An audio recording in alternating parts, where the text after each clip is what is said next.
Quero saudar você que me acompanha no Santo do Dia. Hoje, dia 14 de janeiro, a igreja celebra a memória litúrgica do beato Pedro Donders.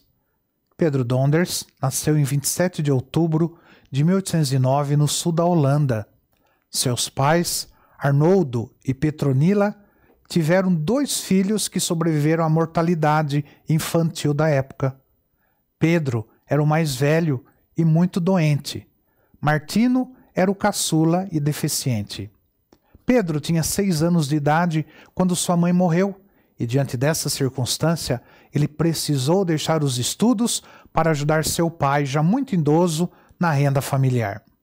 Depois, por causa da sua frágil saúde, ele não foi aceito no serviço militar, mas sua vocação era o sacerdócio. Também, devido à sua condição física, escassa capacidade intelectual e pobreza material, não permitiam que seguisse o seu chamado. Entretanto, Pedro insistia com seu pároco que o ajudava, até que conseguiu que o recebesse no seminário, mais como empregado do que como noviço. Pedro se interessava pelas missões e, depois de ser rejeitado pelos jesuítas, redentoristas e franciscanos, acabou ingressando no seminário diocesano. No ano de 1839, o seminário foi visitado pelo prefeito apostólico do Suriname, Guiana holandesa, buscando ajuda para seu território de missão, que estava numa situação muito crítica. Dos seminaristas, apenas Pedro Donders se ofereceu. Em 5 de junho de 1841, ele foi ordenado sacerdote. Um ano mais tarde, chegou em Paramaribo, uma região selvagem, 4 vezes maior que a Holanda. Era o seu campo de missão. Os primeiros 14 anos foram dedicados à formação dos catequistas, das crianças e às visitas pastorais entre os escravos das fazendas holandesas. Era enorme a distância religiosa e moral, tanto entre os brancos como entre os negros. A rotina do Padre Pedro iniciava nas primeiras horas da madrugada, quando rezava a Santa Missa e se entregava às orações.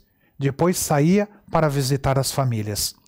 Em 1856, ele recebeu o encargo da Pastoral dos Enfermos, dedicando-se especialmente aos leprosos de Batávia, local oficial para os leprosos, onde existiam mais de 400 enfermos de ambos os sexos e com todos os tipos de lepra. Nessa tarefa, nenhum capelão resistia mais do que 1 ano. Ele ficou quase 30 anos, sempre à inteira disposição dos miseráveis. Não se contentava somente com palavras piedosas, ele fazia de tudo, principalmente aos pacientes terminais. Suspendia os corpos para dar-lhe de beber e lavava com zelo aquilo que nenhum ser humano gostava de ver, um corpo humano quase decomposto, mas vivo. Em 1865, chegaram os missionários redentoristas no Suriname com a missão de continuar os trabalhos de evangelização. Os 4 holandeses sacerdotes diocesanos poderiam optar em voltar para a Holanda. 2 sacerdotes regressaram. Padre Pedro decidiu ficar e pediu seu ingresso na congregação do Santíssimo Redentor, professando os votos em 1867.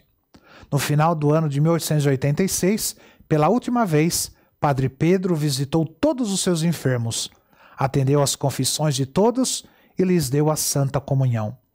Um ano depois, no dia 14 de janeiro de 1887, ele morreu de uma grave enfermidade renal.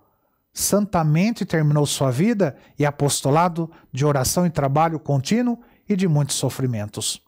O Papa São João Paulo II proclamou Beato Pedro Donders em 1982, designando o dia da sua morte para as honras litúrgicas. São Pedro Donders, rogai por nós.